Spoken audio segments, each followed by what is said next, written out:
Whole Hog Sports presents the basketball podcast of Mid-America, the premier Arkansas Hoops podcast, brought to you by Landers Toyota of Northwest Arkansas. With Whole Hog Sports basketball analyst Scotty Bordelon, here's your host, Matt Jones. Hard to believe that it's been a week since the Razorbacks basketball season ended. A lot of things have happened since then, notably on the recruiting trail for the Razorbacks. They picked up a couple of commitments, one out of the transfer portal, one out of the high school ranks. And Eric Musselman, if he does anything well other than basketball, it's selling his program. And he's done a good job of diverting people's attention away from the end of the season toward the 2022-23 season. And we'll talk about that today on the basketball podcast of Mid-America. Matt Jones with Bob Holt of the Arkansas Democrat-Gazette and Scotty Bordelon of WholeHogSports.com. Scotty, you and Bob were in San Francisco. Now that you've had a week to reflect on that run through the NCAA tournament, just what are your thoughts about what you saw? Yeah, I think I mentioned this on a radio show recently, but the last 2 years Eric's taken Arkansas to deep into the second weekend, and I think just the level that Eric and his staff are recruiting at. I mean, I don't know if it's fair to expect Elite Eight or Sweet 16 every year, but I think that's kind of what Arkansas fans are looking at right now. Like if Eric can get Arkansas to that point with the last two teams he's had, imagine what he can do with a roster that's got 3 McDonald's All-Americans on it. And by the way, he's got 3 other 4-stars in the recruiting class too. And then, he kind of works his magic in the transfer portal and gets guys that, they always contribute in really, in some ways, spectacular fashion. Like Justin Smith and Trey Wade was enormous.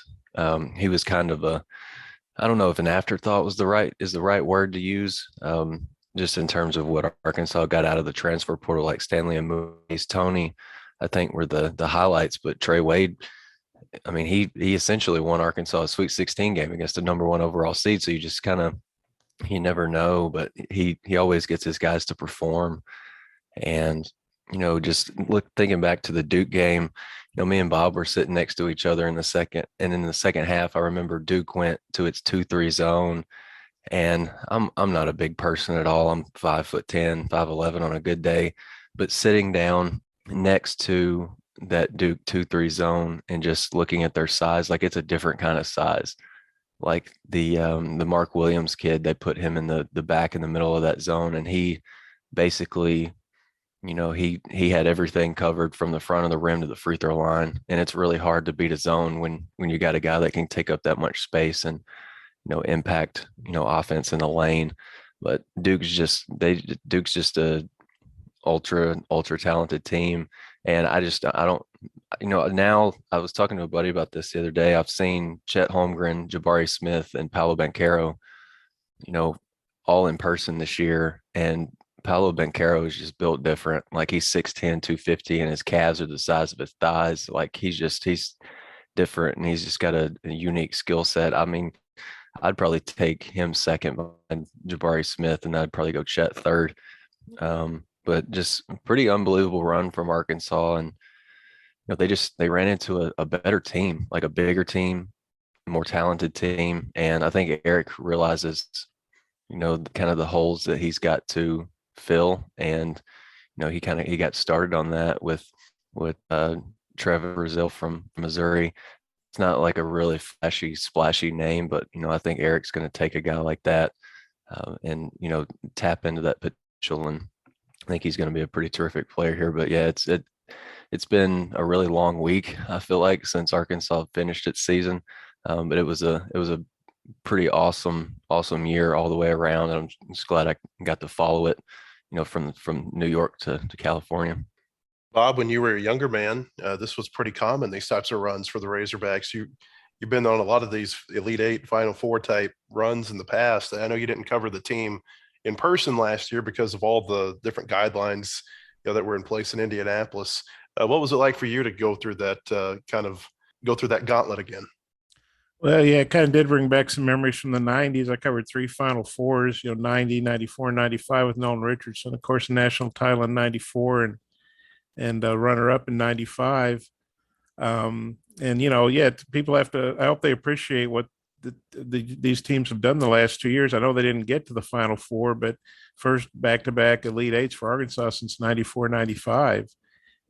Pretty significant accomplishment, and good players, good teams, but really, I think probably overachieved getting to where they did.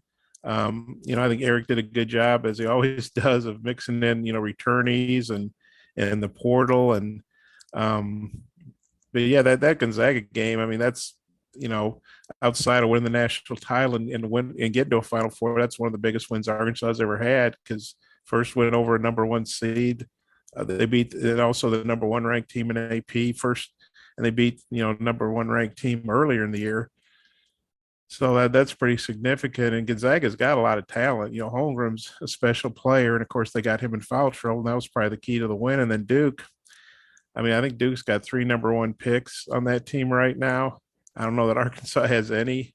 Maybe Jalen Williams could be a number one pick if he comes back and has a big year. But, I thought Arkansas's shot at Duke was their experience against Duke's inexperience. And because Duke had shown some vulnerability this year, losing North Carolina at home under so much pressure in Coach K's last home game, losing the ACC tournament final to Virginia Tech. You're going, how did that happen? And then you think, well, this obviously is a lot of pressure trying to get Coach K back to the Final Four. And if you lose, it's his last game. Of course, they were playing under that pressure against Michigan State and Texas Tech as well. But I just thought, Duke's talent just overwhelmed Arkansas. And Scotty talked about the size they have. And, Arkansas didn't, I don't think Arkansas, quote, lost. I think Duke won. I mean, Duke was just a better team playing at a higher level. And Arkansas, they just overwhelmed, but that's nothing to be ashamed of.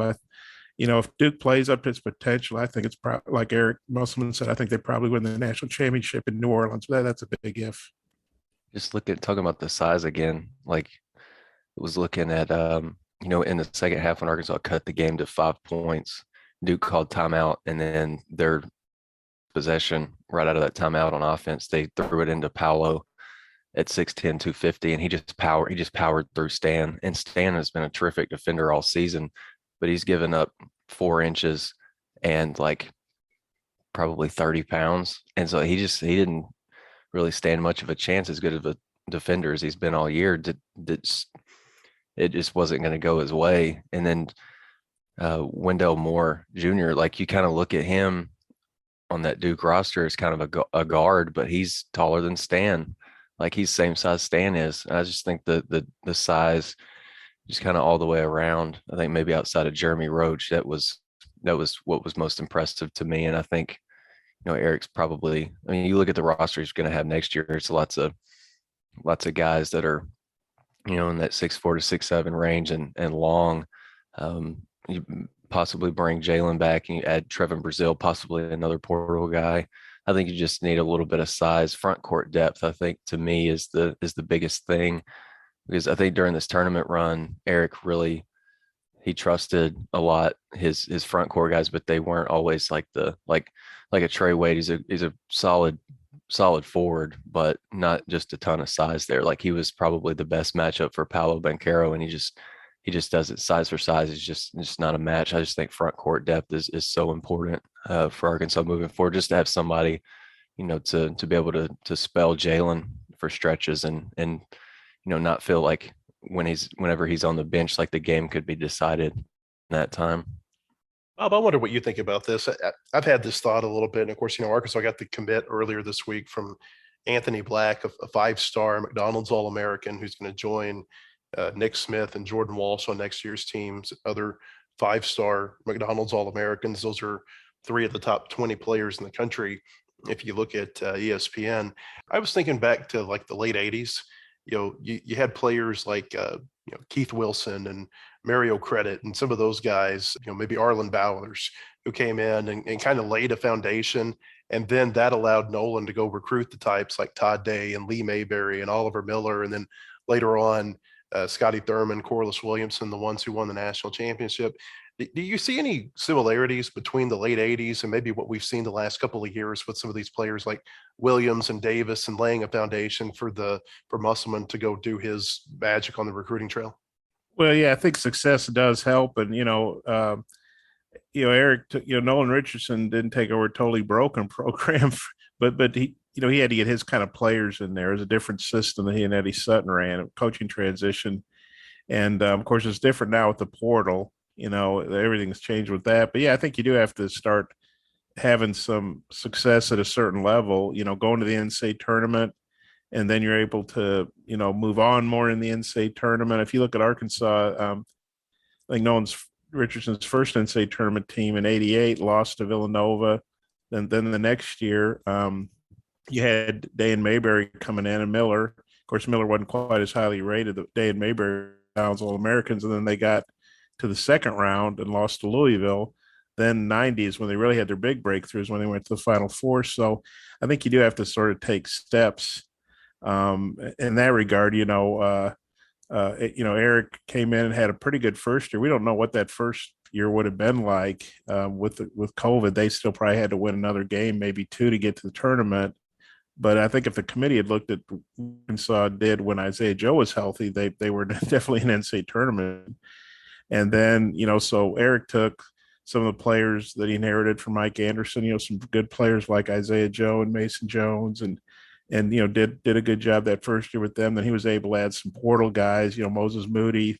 Everybody knew he was good. I don't know if anybody knew he was as good as he turned out to be. And then you get to where you are now, to where they're going to be definitely ranked in the top 5 preseason. They may be number 1. Kind of depends maybe on who they add, who comes back still, who they add. But yeah, I think you have to sort of take some gradual steps there.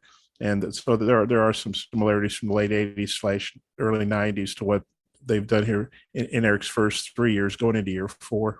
I guess for Nolan, the transfer portal was the junior college circuit. Corey Beck, Dwight Stewart, Lindsey Howell. He really built his team, those early teams, through getting really good JUCO players. Well, yeah, and of course he'd won a national junior college championship, so I think he understood the value of junior college players, and also I'm sure that with the success he had at the junior college level, he had very good contacts. Eddie Sutton was a junior college player too, and he got Ron Brewer from junior college, and Alvin Robertson. So Arkansas, has a history of some really good junior college players, and so yeah, it's a different thing now. You don't really think that much about junior college players. Still doesn't mean there aren't good ones out there you can add. But now it seems like you're adding, if you're adding experienced college players, it's going to be more through the portal than through JUCO. But, there are a lot of ways to add guys, whether it's high school, portal, JUCO, guys from other 4-year schools. So there's a lot of different ways. And whatever way there is, I feel like Eric Musselman's going to utilize that to the utmost. We'll talk more about Anthony Black's commitment here in just a minute. Another big commit that the Razorbacks got this week was Trayvon Brazile, a forward from Missouri, who's going to transfer in here after spending 1 season in Columbia. And Scotty, you wrote about this week, that Eric Musselman's done a really good job of going and getting some of the players who I guess have impressed him in games that he's coached against them. I mean, you had Stanley Amude from South Dakota, Justin Smith. You mentioned that Vance Jackson, even though he didn't really pan out that well here in Arkansas, Musselman had seen him whenever he was coaching at Nevada and Jackson was playing at New Mexico. And now you've got another example of this. Brazile, in 2 games against Arkansas this year, didn't score a whole lot, just 11 points in those 2 games, but he was really active underneath the basket, had 16 rebounds, had some block shots. And this is that type of link that you were talking about that they're going to be able to really showcase next year.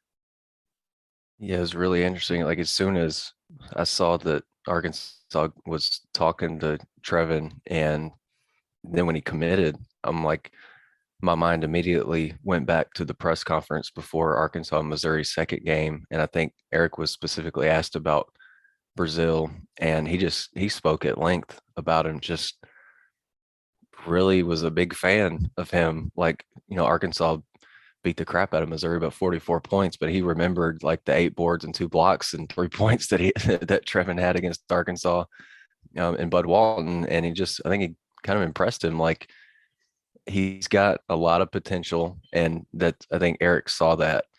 And I don't know that Missouri was necessarily, Eric probably in his mind was like, I can do probably a little bit more with this kid than Missouri can. So when, things didn't work out with Quanzo Martin.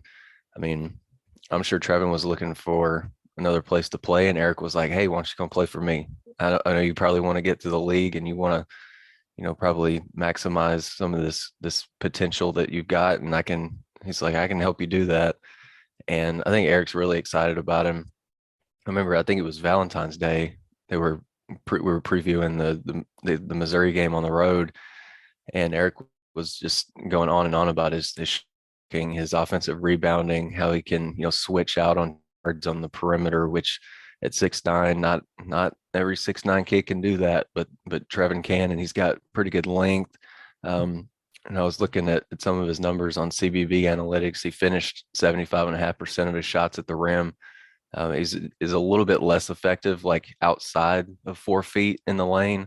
But if you break down his shots, you kind of cut that outside the restricted area in the lane into 4 squares. I think he was 6 out of 10 near the right block, which tells you he's got a little bit of potential as maybe a back to the basket guy. I know Eric doesn't do that just a whole lot, but definitely some things you can work with there. And not much of an in-between game, I don't think. Maybe that grows a little bit, but I was pretty intrigued by, looking at his perimeter shooting, 50% in the corners. I mean, that's the best, most efficient three I think you can take, and 6'9" guys shooting 50%. I think it was 14 or 16 attempts, so not bad numbers there. And then I think he's going to help right away with rim protection. And Arkansas wasn't the greatest team protecting the rim this year. I think Jalen taking charges was about their best form of rim protection. Then obviously he could block some shots. Him and Stanley and Trey Wade would block a shot, around the rim every now and then too. But I mean, I think that just gives you some depth. We don't know what Jalen's going to do. Like, I've been looking at mocks lately, and he's early second round, mid second round, late second round. Like, but if Jalen comes back, I mean, that gives you a pretty formidable front court, I would think. I would think that Eric would bring this guy in and start him at the 5 and let Jalen play a little bit at the 4, which I think is a little bit more natural to Jalen. But if Jalen moves on, I think Trevin can step in and protect the rim in a different way than Jalen. I think Trevin had 6 blocks against Illinois earlier this year against Kofi Coburn, who's an All-American. Played pretty well in that game. His block rate in that game, he blocked 30% of Illinois' 2-point shots when he was on the floor, which is pretty impressive. I think there's some. I think his offensive game can grow, but the defense is what you're going to get a lift from right away. And then if he stays in the program for a couple of years, he could be pretty special on both ends, I think. I thought he was Missouri's best player in Tampa. I was just looking up the stats to remind myself. He had 15 points and 8 boards and 2 blocks against LSU. And we know they got a pretty good front line. And against Ole Miss, he had 9 points and 9 boards and 2 blocks. So if you look at his season stats, they don't jump off the page at you, but I think he missed the first 6 or 7 games with some kind of undisclosed injury. And then he really came on, late in the year, especially. And so I think he's a huge pickup for Arkansas. And plus you're talking about a guy that's played in the SEC, so he understands, he's played in these league arenas. He's played against the players. He's not just a guy from another big conference. He's a guy who's played in the SEC. And, so I think that's a really big pickup for Arkansas, because I think this guy was playing really well at the end of the year. And I think he's got a super high ceiling. I think something too that I found really interesting looking at CBB analytics. I mean, this kid was a freshman this year, and one of the most impressive things that I found was that he averaged a block and a half per personal foul committed. That's really, really good. I think that was like 99th or 100th percentile nationally. That's pretty special, and you consider that was his first go around in college basketball. That's pretty good. It tells me he's a pretty nice disciplined defender. I guess Jalen Williams and JD Notae, those are the 2 players that we're watching right now to see what they do. I'd like to get your opinion on this. To me, it seems like it's probably less likely that Notae returns just because of the age that he is and the point that he is in his career than if Williams returned. And, nothing against Notae. It feels like they're bringing in some players who can contribute some of the elements of his game next season, in terms of some of the high school signees that they have. I don't know that they've got another Jalen Williams who's coming in. It feels to me like if they lost Williams, that would be a bigger blow to next year's team than if they lost Notae. Yeah, I definitely agree with that. I mean, not that JD wouldn't help him. I'd be curious to know, and I have no idea what the conversations are like between Eric and those guys. Like, is he encouraging him to come back, or is he saying? I'm sure he's encouraging Jalen to come back without a doubt, because I think Jalen obviously is going to be a good pro player. And like Scotty said, he's getting some second round looks. And if he got invited to the combine, he had a really good combine. Who knows? Maybe he could move up the draft boards. But and JD's, I think, he's got work he could improve on too. But you feel like if JD comes back, put the kind of stats he did this year because of the other talent on the perimeter, doesn't mean that he wouldn't help him, or he couldn't improve his own game. But and he is a fifth year guy, so this would be a sixth year. Then you got to ask, well, is he going to be drafted? What are his options in the G League? With a war going on between Russia and Ukraine, do you want to go play overseas right now? Do you want to go play in Europe? I mean, who knows? I mean, personally, I would not want to be overseas right now with what's going on in the world. But those are conversations. Obviously, Eric's having with JD, but yeah, I agree. Jalen would be a harder guy to replace just because of all the things he does. As a unique big man with his ball handling ability, taking charges. But I'm sure that's why they're recruiting like they are. They're hedging their bets in case Jalen was to leave. I don't know that there were 12 other players who were any better than Jalen Williams in the NCAA tournament. He just really impressed me with this type of play. Scotty, I go back to something that we heard Eric Musselman talk about actually when he spoke at the Hogs Illustrated Sports Club in October. And he was asked about Justin Smith and Jalen Tate and whether or not they had the option to return or if they wanted to return. And, he told them that he thought it was in their best interest to go play professional basketball. He said he would love to have them back this season. I wonder if maybe those are kind of the same conversations going on with Note right now. Yeah, I would certainly think so. I mean, last year, we kind of got the same kind of feel with Justin and Jalen Tate after last season that I'm kind of getting, and I imagine Bob is too, with JD. It's just that I'm not sure that you could come back to school another year and maybe help your draft stock. I remember before Arkansas played at LSU in its final home game, with like their senior night or whatever, and they didn't really have it, just because it's hard to get family in on a Tuesday, and you just had a home game on a Saturday. A lot of the family came in for that, but you're not going to have a senior day that day because it's not your last home game technically. So he talked a little bit about that before that LSU game, and he mentioned that sometimes it's in a kid's best interest to not come back to school and just kind of go start your career. And it takes time, unless you're a Moses Moody type or maybe a Bobby Portis type talent, to get to the league and prove yourself and stay there. And if you come back to school, that's a year that you don't have on your young body. When you finally do get to the pros, that's one less year that you've got to kind of go make a living for yourself. And so I think that's kind of maybe along those lines, that's kind of the conversation that maybe Eric is having with JD. I think JD's going to be a guy that I think we're going to see he's as good as he was in college. He's going to thrive more at the pro level where the floor is more spaced. And I think JD can, in the NBA, you see a lot more guards get into ball screen actions where they're getting downhill as opposed to just kind of dribbling up to it and then, just kind of reading and reacting there. Maybe I just watched too much of the Phoenix Suns and Chris Paul doing that. But I think JD can do that because he's exceptional. He's just out of this world, when he gets downhill going to the rim. And I think that's going to be a big part of his game in the NBA. And the lane's going to be more open for him. He's going to be facing a lot bigger and better shot blockers at the next level, wherever that may be. But I think JD's next step is to get paid a lot to play at the pro level. I think Arkansas would be a better team with him next year, obviously, because he's an All-American type guy. But I think it's probably time for JD to, just to start his pro career. And, just for Eric, I think he's looking forward to seeing what he can do offensively with some of these young guys that really kind of fit the mold of what he wants to, and maybe that point guard spot. The Basketball Podcast of Mid-America is brought to you by Landers Toyota of Northwest Arkansas.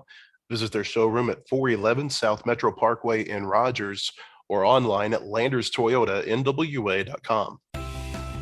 For all your automotive needs, shop Landers Toyota NWA in Rogers, where we guarantee you the best buying experience and best service after the sale in Arkansas. Landers Toyota NWA in Rogers.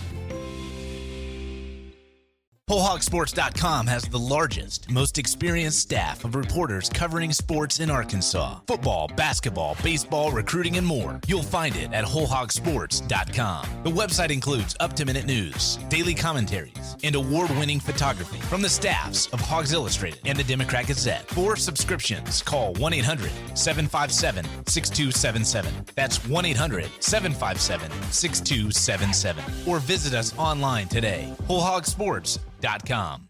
Want more coverage of your home team? Download the Whole Hog Sports Video on Demand app.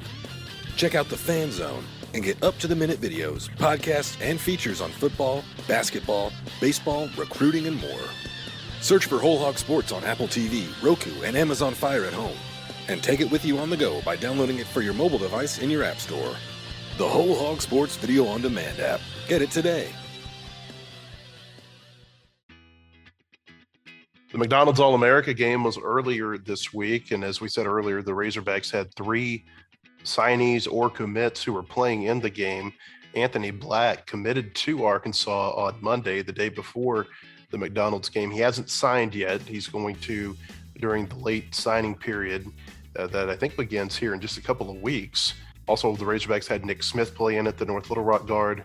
Also, Jordan Walsh from Texas, who's played his senior year at Link Prep in Branson, Missouri. Nick Smith was 4 of 15 during the game, scored 8 points. Black had 4 points, 4 assists, and 3 rebounds. And Walsh scored 4 points and had 3 rebounds. Scotty, I know you got to watch just a little bit of the McDonald's game. What were your thoughts watching those players? And then you also got to see Jordan Walsh this week playing in the Geico National Championships with his team from Branson.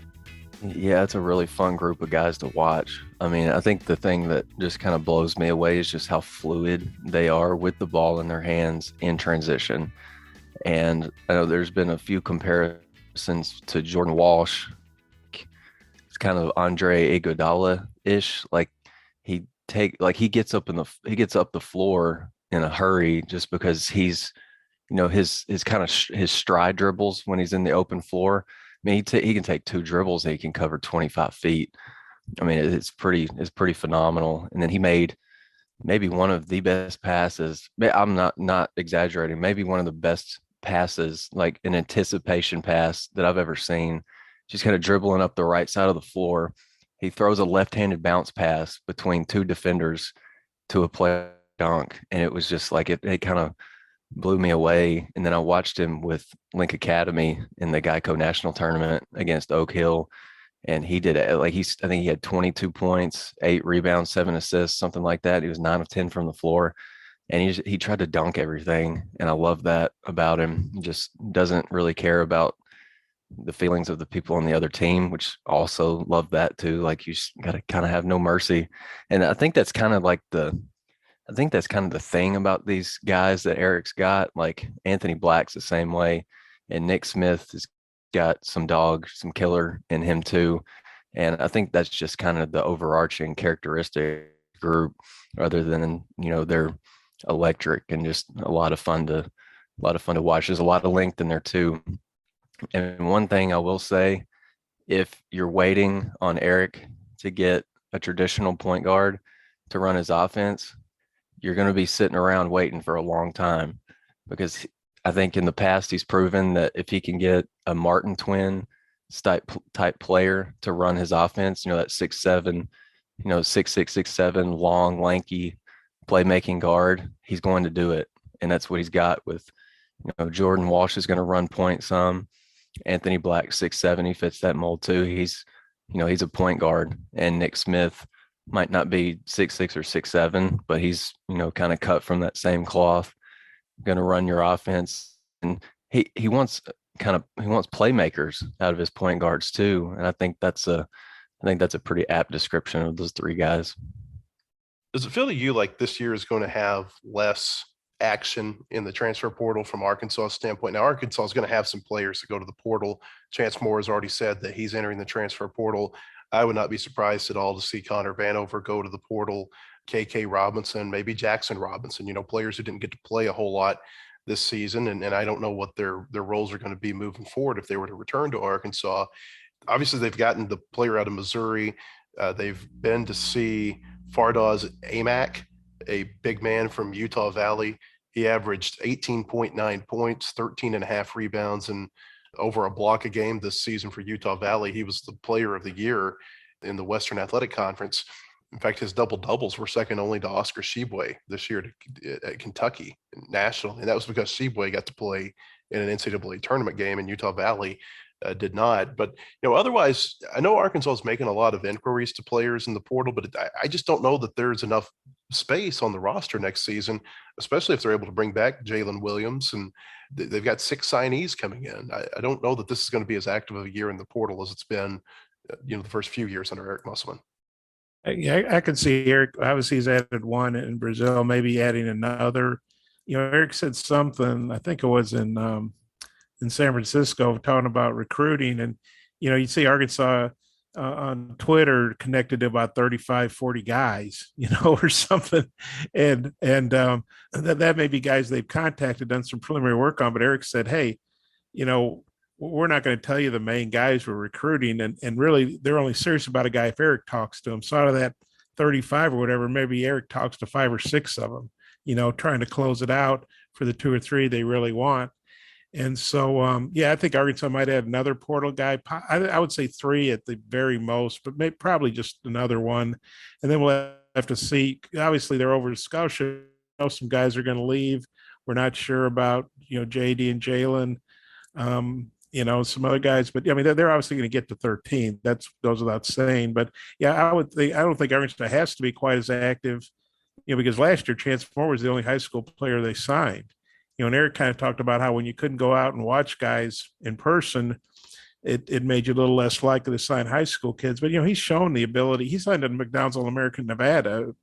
I think it was Brown, big 6'10", came up going to Arizona when Eric left, but.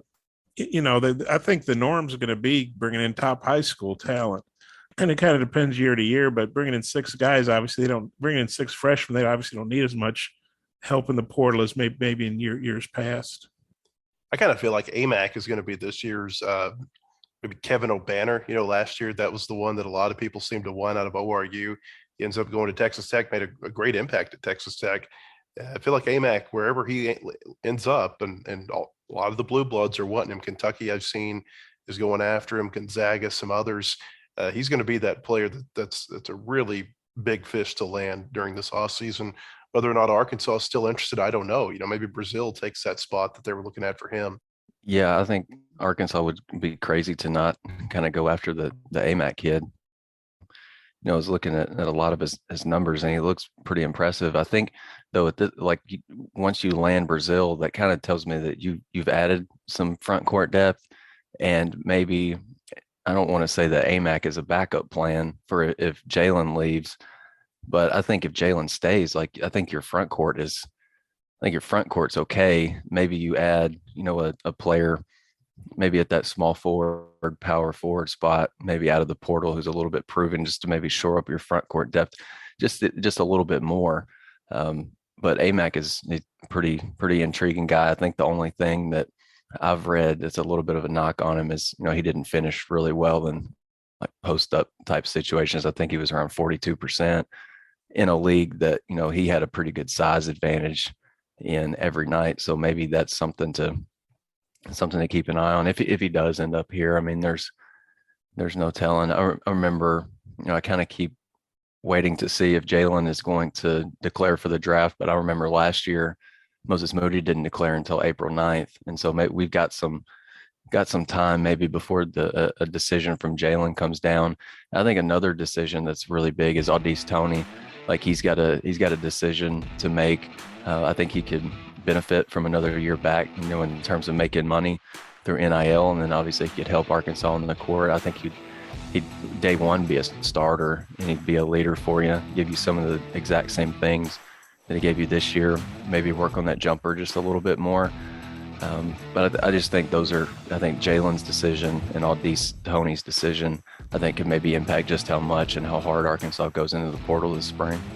That NBA draft process, that's about as confusing as it gets with all the different dates enrolling and withdrawing. Remember what happened with Isaiah Joe a couple of years ago. That'll be something to watch really closely over the next couple of months. Scotty, Bob, we appreciate it. And we appreciate you joining us all season for the Basketball Podcast of Mid-America. We'll continue having basketball podcasts throughout the off season, especially whenever we've got scheduling news on transfers in or out of the program, also on recruits for the class of 2023 and beyond. Also, make sure to check out our Whole Hog Baseball podcast. You can find it by searching Whole Hog Radio. That's WHOLEHOGRADIO on Apple, Spotify, or in most podcast stores. Bubba Carpenter, the color analyst for the Razorback baseball team, joins me each week to break down the previous week's matchup and look ahead to this week. This week's baseball podcast looks at the Razorback series against Mississippi State. For Scotty Bordelon and Bob Holt, I'm Matt Jones. Thanks again, and we'll see you next time on the Basketball Podcast of Mid-America. The proceeding has been a production of WholeHogSports.com. Look for our latest podcasts on Apple, Spotify, or your favorite podcast store. And visit us anytime at WholeHogSports.com for the latest news and commentary.